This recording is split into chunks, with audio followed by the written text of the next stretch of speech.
Sunbeam 1000 HP, the car that chased the wind? In 1927, the world was completely enamored with one thing and one thing only: speed. And it wasn't any ordinary vehicle that was chasing this newfound speed.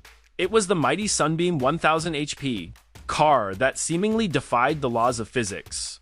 The men behind this ambitious creation was called the Slug, a name that only hinted at the sheer power and raw intensity of this engineering marvel. The Slug was born to become the first car in history to break the magical 200 miles per hour barrier.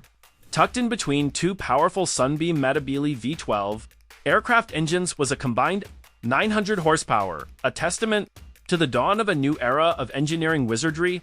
Each engine had its own distinct gearbox, propelling the mighty beast through a central driveshaft that was so powerful that it could easily twist steel.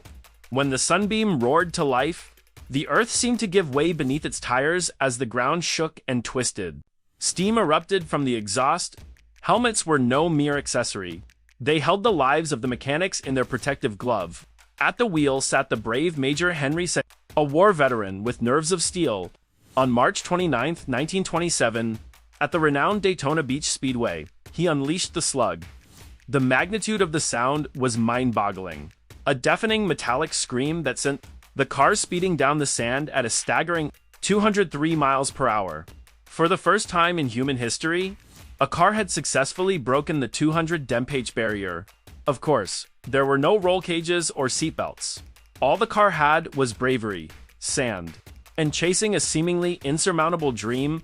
That astonishing feat was soon overshadowed as the Sunbeam was retired for being too powerful, too dangerous, and certainly too ahead of its time. But it left a lasting legacy, something far greater than mere numbers. It proved that with sheer genius, even the skies seemed to be no limit to what could be achieved. The Sunbeam 1000 HP wasn't just a mere car. It was the manifestation of what aviation could be brought to the earth. A towering, fire-breathing symbol of human ambition and relentless pursuit of greatness. A machine that didn't care about the rules or conventions of the automotive world, but about breaking records and setting new standards.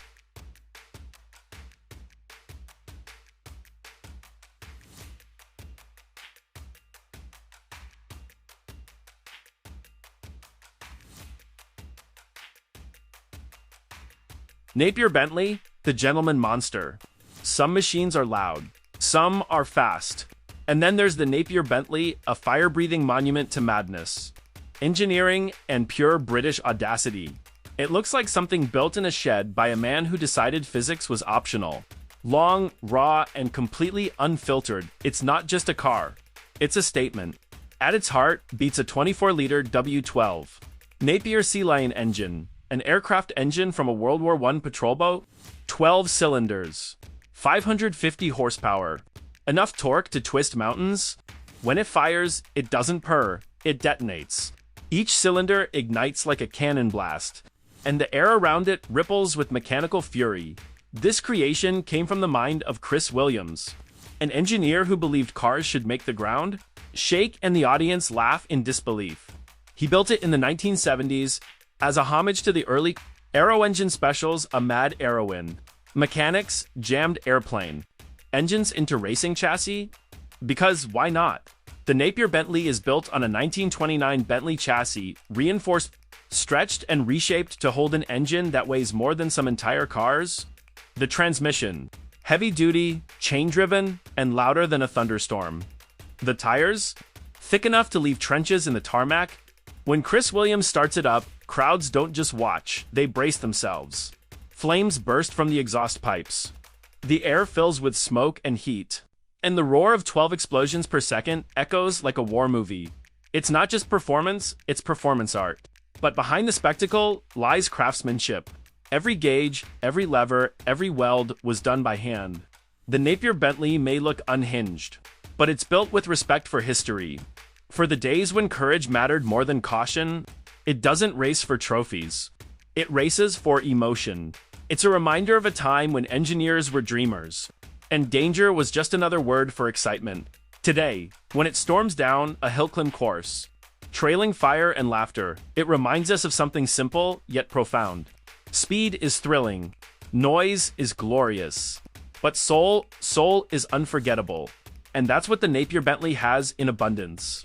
It isn't a car that you drive, it's a car that drives you. A relic of madness that proves, sometimes, to touch the sky, you have to build something that belongs in the clouds.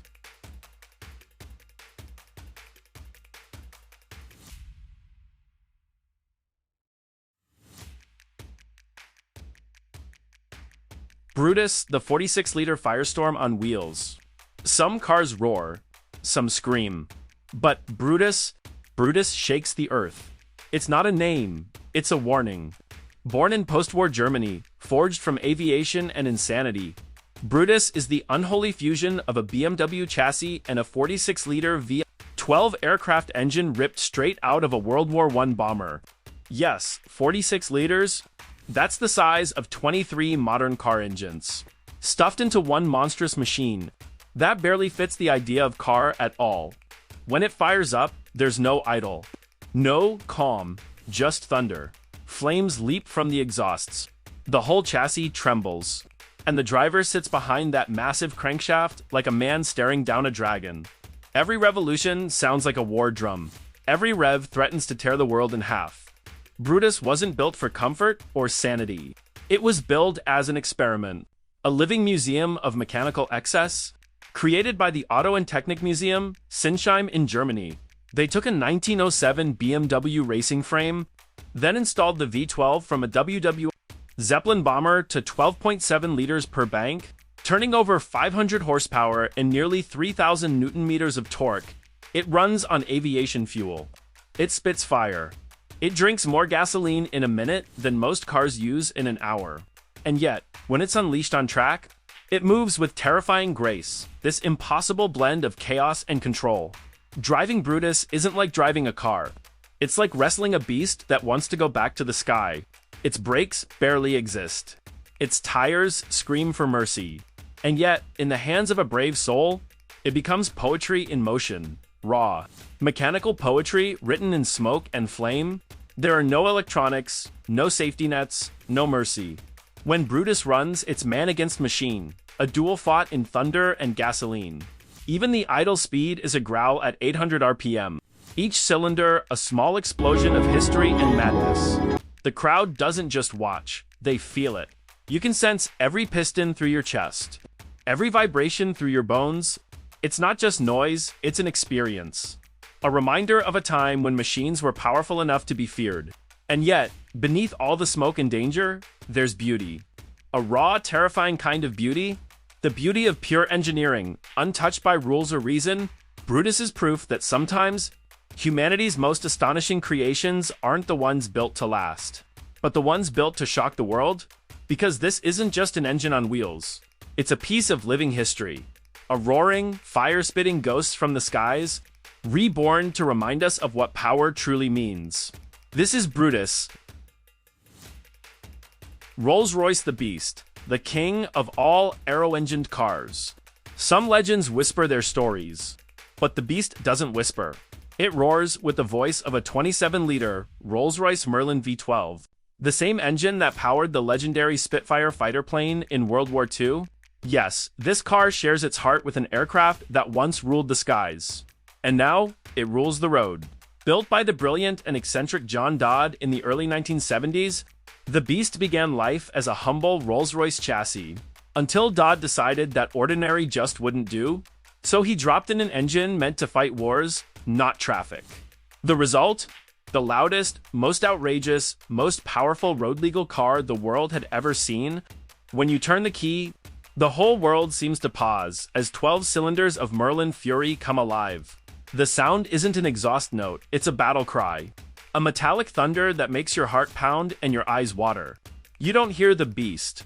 You feel it in your chest, in your bones, in your very soul.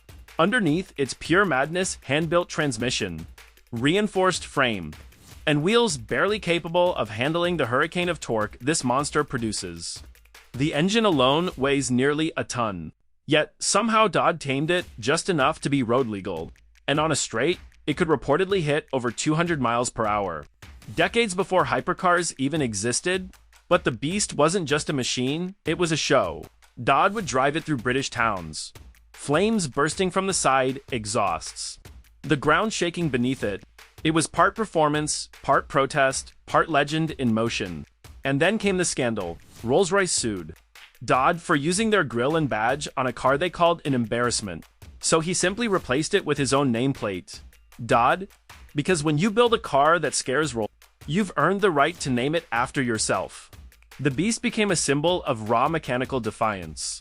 It was ugly, loud, unpredictable, and utterly magnificent. No carbon fiber, no electronics. No hybrid assistance, just a man, a chassis, and an engine built to win wars. Even today, when it appears at events, crowds fall silent before it starts.